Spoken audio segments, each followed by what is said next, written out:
What a play after play after play. And he's got a lot of room to run, and she is taking over. Rose, that's just the greatest conference in the country is showing out tonight, gentlemen.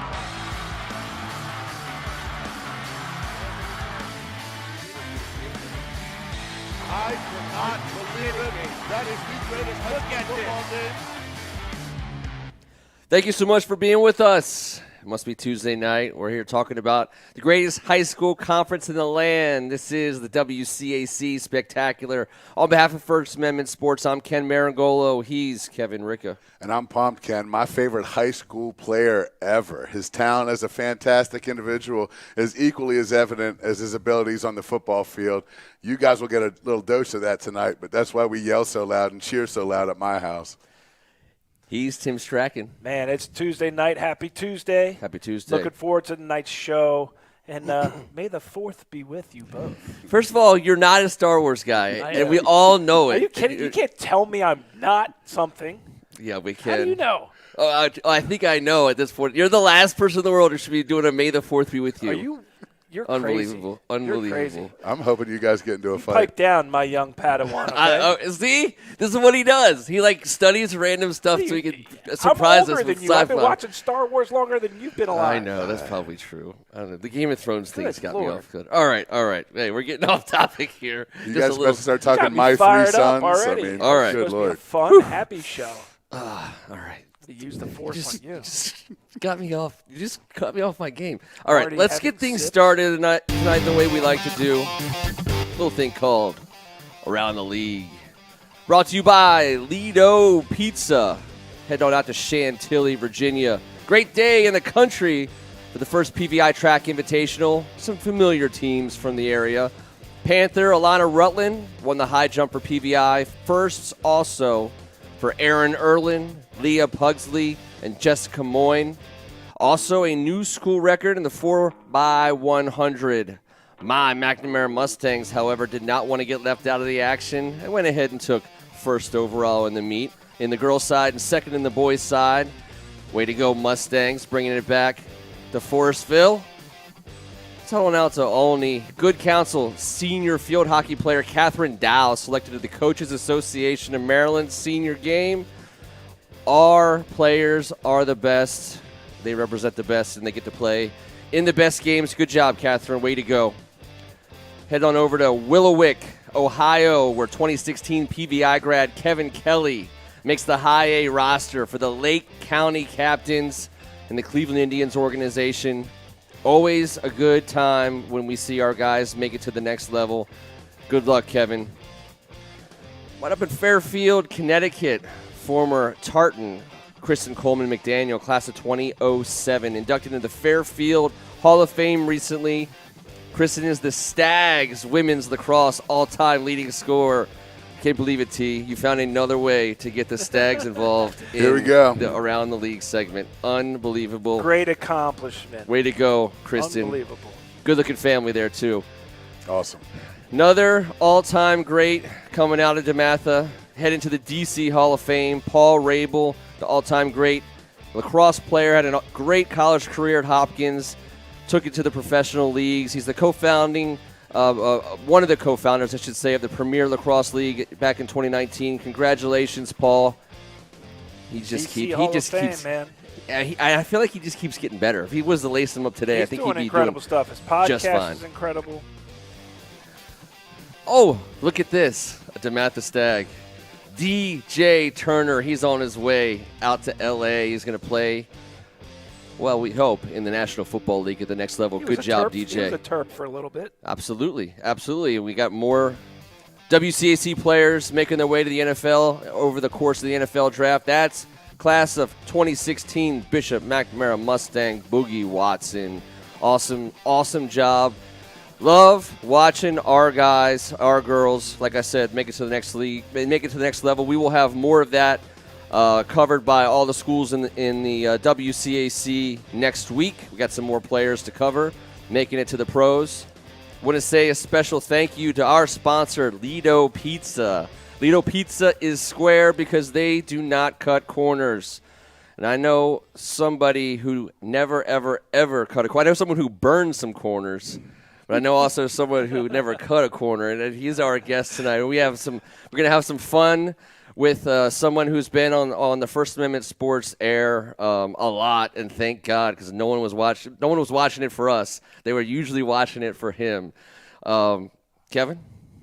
I'm going to tell you, we knew this back in the day, but we're dealing with the number one wide receiver in the country. We talked about that for years while we were covering games.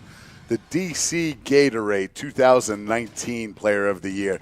The Washington Post All-Met Offensive Player of the Year in 2019. A 2020 Under Armour All-American. 3-time First Team WCAC. First Team All-Met. And a 2017 WCAC Football Champion. This is us checking in at the crib with Rack tonight. You give all those. How about first team all great person? Yeah, the people are going to figure that out here shortly, but that's another thing. You know, the way he treated us, the way he treated our families, the way the coaching staff feels about him, Ken, and wearing that number 5 because God created animals on the 5th day, fellas, and especially the ones that could fly.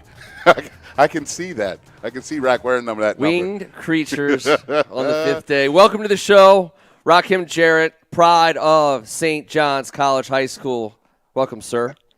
How you guys doing? Thank you for having me. Oh, man, thank you for being here. As we like to say very regularly, we import the grace, the dignity, and the class with our guests on a weekly basis. That's what you're doing tonight. So thank you so much for being here. Welcome to the show. It's definitely a treat for us because when we were first doing games in the WCAC, first getting to cover the league, it was really on the sidelines at St. John's. And I thought, just as a story with these guys, I thought we were getting there, pretty early. We'd say, we got to do this, and this. We got to get there early. And, of course, former AD, Brian Griffin, Griff would say, what about 2 hours earlier than that? And we'd get there that early. And we were never the first ones there because you were there. I looked down and I'd be like, what's that guy doing? I thought we were going to be the first ones here, crack of dawn. Nope. Down on the field, getting ready for a game. Yeah, that pregame routine, man. So let me just say real quick, Rack. My dad got to coach you in 8th grade, and I remember getting a phone call saying, Kevin, I'm coaching a kid who's going to be a safety in the NFL someday. He's going to be a starting safety in the league. He might be wrong about the one thing, but we'll talk about the next. Let me know real quick, Rack, how did you get down to 2607 Military Road? It came from, I would say, Maryland Heat and Coach Bird and the things that they do with the football team and how trying to get over. So I think that was the biggest thing. Coach Gass also, he was very big in my recruitment and going. I think him, Coach Griff, Coach Bird, they were all key parts into me going to St. John's rather than any other. Wow. That's fantastic. I know my dad will be proud about that. He is super proud to root for you every week, like we've talked about. Talk a little bit about your experience down there when you were down there after you made that decision, because I know you got some run early on. You had a concussion freshman year, I remember, that set you back a little bit, or the world would have known about you a couple months too soon. But talk about getting in the mix down there and how that went. It went well. Like you said, it was a slow start, but, once things picked up, I knew, what I was capable of and what I had to do to, make it to the next level.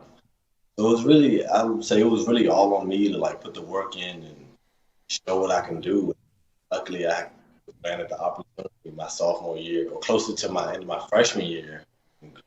Well, we had a chance to talk this week with the now head coach of St. John's, Coach Pat Ward, a friend of ours from way back, and he had some amazing things to say. One of the things that we'll focus on is the way he talks about coaching players and how much easier it is when the best players are your hardest workers.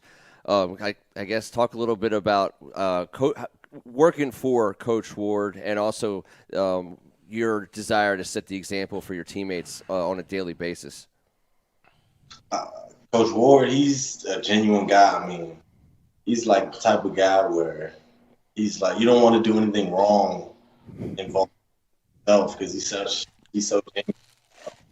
that's why I put like all my work into like try to be the best guy for those around John's community because I know they were doing it for me.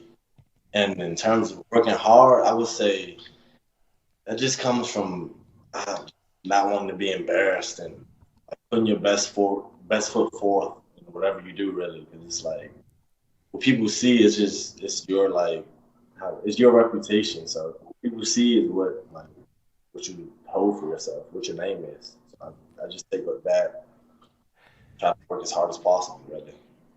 Keeping it with coaches, I want to ask you what it was like being coached by Phil Savoy, a guy that Kevin and I played against back in 1992, I believe. Phil was one of our nemesis, as he was one of the best that we've ever played against when he played for Carroll. But he was a coach of yours and a mentor of yours. I loved talking to him about you when you were still there. Talk about the impact Phil had on you. I mean, I don't know if I would be as good as I am now, technical wise, if it wasn't for Coach Boyd. From 8th grade playing with Maryland, he was just always there for me after practice, showing me ways I can corner and small things you don't really that goes unnoticed, like blocking, where your hand should be placed. So I mean, I think he's played a huge role in my development and becoming a top receiver today. Well, I got to tell you, Rock, Phil on the defensive side gave me my only concussion, so I'm not certain if it was 91, 92, or yesterday. But just like you, he got out there, and I try to do the same thing. You know, just because you play a little offense doesn't mean you can't bring it on D. You had one start in your entire 4-year career on the defensive side of the ball, 14 tackles in the championship game, 7 of them solo. Any chance there's any chance for you playing on the other side of the ball ever again? I would. Very. I've seen you run routes. I've seen you play receiver. That was a terrible question. Someone help me out here. Go ahead, T. Well, let's make the transition real quick. I did the radio for 22 years, along with Johnny Holliday, doing Maryland football games. I am a Terp through and through. I was a student assistant coach there. I had the pleasure of working with Loxley a couple of times. Just take us back. You were a well-known LSU commit during the recruiting process, but one of the biggest flips on signing day. What led you to stay home and play for the Terps? I mean, going through my whole recruitment process, like I was visiting LSU and I was noticing like how they were doing things and Jamar Chase and Justin Jefferson, my host. And then I like went home and I just thought about it like these guys are doing it for their hometown. They're getting like praised for it and they're doing everything. And I just took that mentality and said, I can do the same thing for my hometown, really. So it wasn't really about people that I was going to play for or play with. It was just more having the hometown pride and trying to do something special from where I'm from. And it was a la Stephon Diggs. And I know you have a little bit of a relationship with Stephon, but just a very high value football player, high value person. Bringing it at home, what sort of role did Diggs play as well in at that time as somewhat of a mentor and maybe someone you were looking up to emulate the fact that he stayed home as well? I mean, what really showed for me is what he's doing now that he went to Maryland. Like, of course, when he went to Maryland, he wasn't as a big superstar as he is now. Like, to persevere and do all that he's doing now, even though he went to Maryland, it kind of like gave me a little bit of more added hope to show that like, I do what I can do. I know I can do what he's doing right now. And then lastly, we got to wrap it up with my boy Lox. I mean, he's just the greatest dude, man. He's an awesome coach, but the person himself, that's why he's the greatest recruiter, because he can relate to you guys. Just what does he mean to you? Because I know he's meant a lot to me over my lifetime. I'm so happy for him to have this opportunity. Just talk about your relationship with Coach Lox. It's been great. It's rare that you ever go into like college team coach acts the same way as he does when he's recruiting you. So I mean, that's been one thing that shocked me, but it's really good. what you see is what you get with Coach Todd. You're gonna laugh, joke, time to work, time to work. So I think it's a good fine line between our relationship. Me coming to help him, trying to build a powerhouse, and him helping me achieve my dream. Something else that Coach Ward said that stuck out to us, and I think it's kind of coming through. By the way, you say a lot with your words, but you say a whole lot more with your smile, and that was always the case on Saturdays when we got the chance to watch you play football. You communicated a few other ways, obviously, on the football field, but we knew when you had that big smile on your face that you were where you were supposed to be. And that it was having an impact on your teammates, and we got to watch that impact on the entire student body and the St. John's community when we showed up there on Saturdays. And something Pat told us about you, and it kind of personified. It personifies you. You should never be a better player than you are a person. That's the impact you made on Coach Ward. That's the impact you had on the St. John's community. I mean, how does it feel to know that you have made that kind of impact already? In the place where you're from, to be a kind of person who's known for these kinds of words. I think that's pretty special. I mean, it means a lot to me. I didn't know this quote, but I mean, that definitely means a lot. I try to hold myself by the highest of standards because that's how my mom and my dad raised me. Only right now. Stick to my roots. Keep it going, established. Well, we're not going to let you. Real quick, I just have to say that based on all that, I'm getting blown up here. I know the phones are blowing up. Brian Griffin down from the football office from the Atlanta Falcons facility, sitting around with a couple guys saying best of the best. All these compliments, all these people, all these quotes. I want to just take this second to say what an amazing time I had meeting your mother, Angela. What a strong woman. What an incredible lady. Talk a little bit about how that motivates you, your two's relationship. I mean, she's been there with me since day one, so it's like there's no other option but to do it for my family, my mom, my pops. They put all their time into me growing up, buying cleats to take practice after work. So it's like I'd be a fool to kind of waste the opportunity. By the way, if the Falcons are on the clock, no chance you're getting past that pick is my guess. Two more years. I know. We're going to let you go here, Rock, but not without giving you some names. What we like to do is throw a couple of names past you. We just had the NFL draft. I know you were paying attention, but I also know you were paying attention when you were playing in the WCAC. We got some names of some guys you played against that we think have a chance to join you and others potentially at the next level. So I'm going to let Kevin read off some names, and I want you to give us, a quick response, one or two words, whatever comes to mind when we throw these names past you. The only cadets I'm putting in here are guys that graduated before you, okay? So we won't make it too personal there, but that's right. Let's talk about Big Calvin Ashley, a recent Tampa Bay Buccaneers signee. Physical. Very intelligent. Your man, Keelan Robinson, down in Alabama. Funny, fat, hard worker. Man, that's three great things to be called. DeMarco Helms down in Bama as well. Quiet, beast. And he's kind of more like under the radar, like stays to himself, but like he's a beast. Quiet beast. Your teammate now, but your rival in high school, Nick Cross. You guys square up every day, I imagine, at some level. Nick Cross, I say freak athlete. All right. Now we got Mitchell Melton. Offensive line / quarterback's worst nightmare. And Caleb Williams. The two of you made a lot of noise in D.C. during your time. Caleb Williams, he's a WCAC GOAT. Whoa!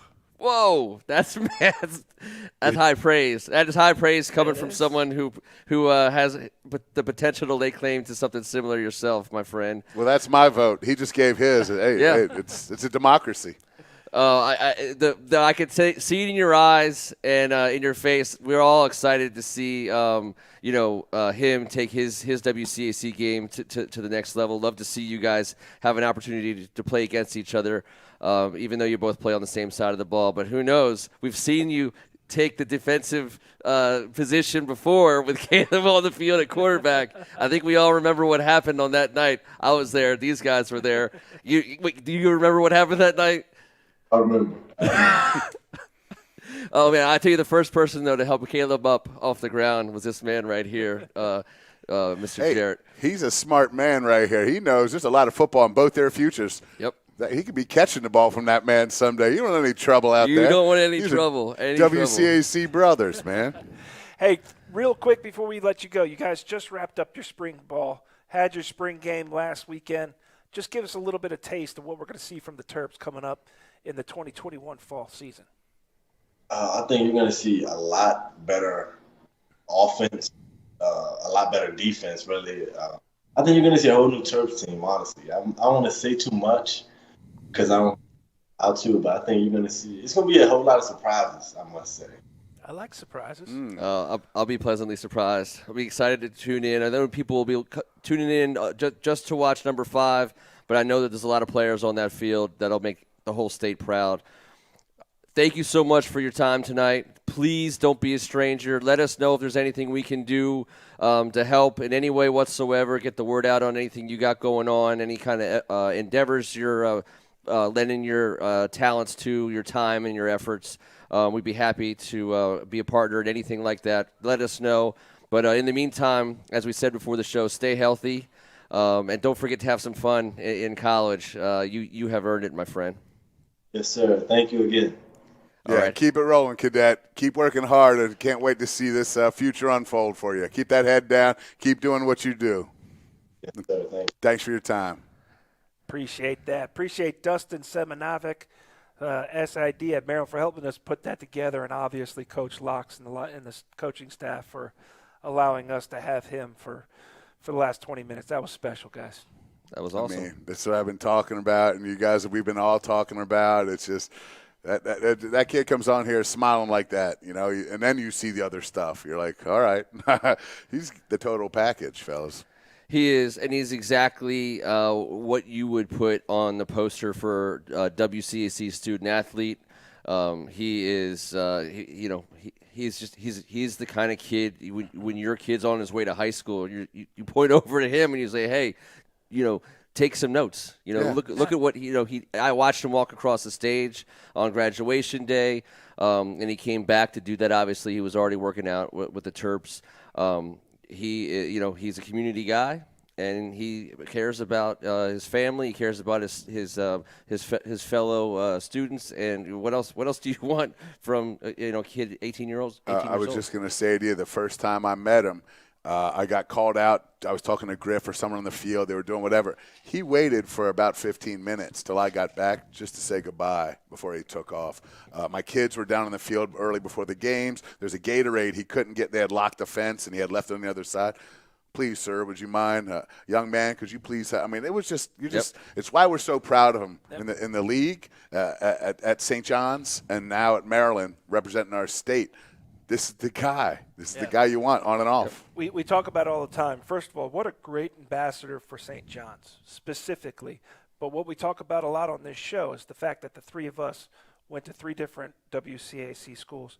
And now he's a great ambassador for the WCAC and someone that a Bishop McNamara guy or a DeMatha guy like myself or a Gonzaga guy or name all the other schools are proud of this kid.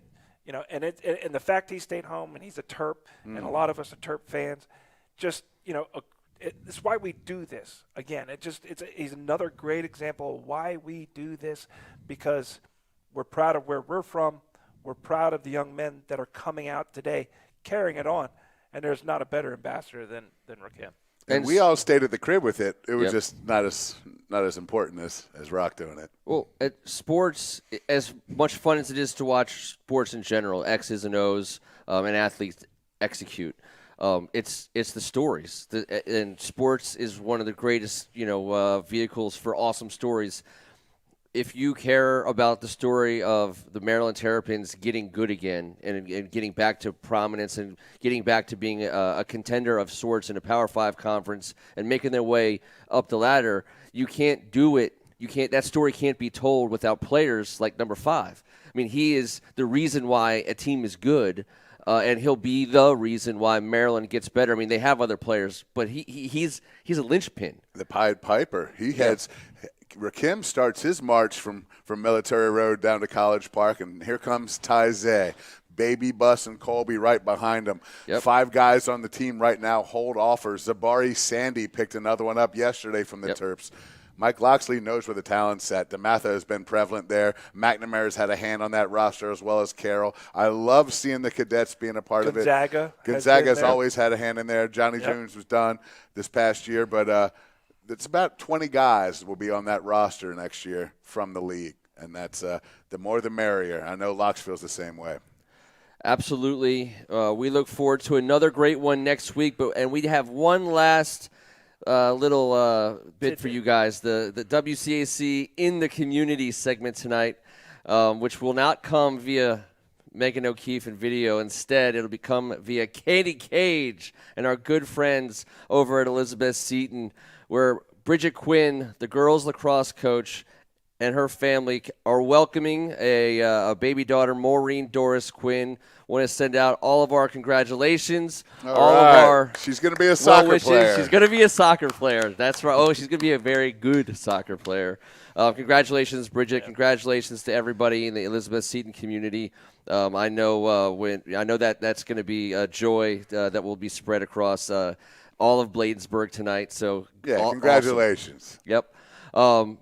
We'll be back next Tuesday night covering the most amazing high school conference in the entire nation from top to bottom. We look forward to doing that again in 7 days. Until then, he's Tim Strachan. Been a pleasure. Thanks again, Rakim, everybody, Dustin, all those guys out of Maryland. That was a lot of fun. Looking forward to the next Tuesday. And, I'm looking forward to seeing Rakim do some great things in this Terp team. I agree with him. I think there's going to be some surprises. I think they're ascending in the Big Ten East. And I said it on a radio show 2 years ago that it would take 3 years for them to be a contender.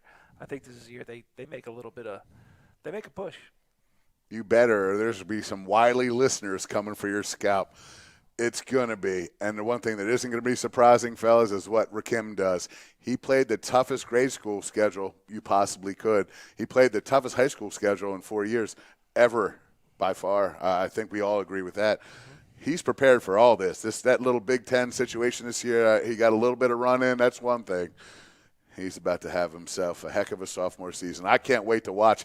Life will be normal when Rakim Jarrett's catching slants and making house calls in front of a packed stadium. On behalf of Kevin Ricca, I am Ken Marangolo. This was the WCAC Spectacular. Thank you to Luke. Thank you to Brendan. Thank you to all of our friends at MMD. Come on back and see us in a week, guys.